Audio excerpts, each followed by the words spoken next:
Ima mnogo ministara koji i ne žele da Srbija uđe u Evropsku uniju, pogotovo što ima mnogo ministara koji nemaju nikakve veze s evropskim putem Srbije. Pa imali ste izjave u poslednje vreme od pojedinih ministara, vi znate koji su, da nam nije bitna evropska perspektiva. Imali ste ministra koji je dobio nagradu za najevropljanina, pa je svoju politiku promenio i otprilike se vraća na one stavove od pre 2 decenije. Molim? Ima 2 funkcije. Ivica Dačić. Ako im se ne sviđa u ovoj vlasti, nek izađu iz vlasti.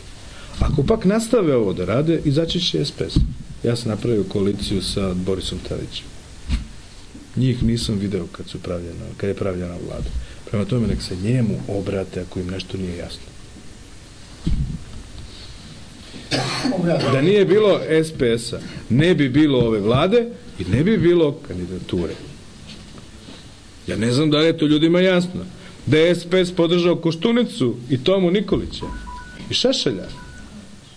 Jel bismo danas bili ovde? Pa onda, ako je već tako, onda malo zapušite usta.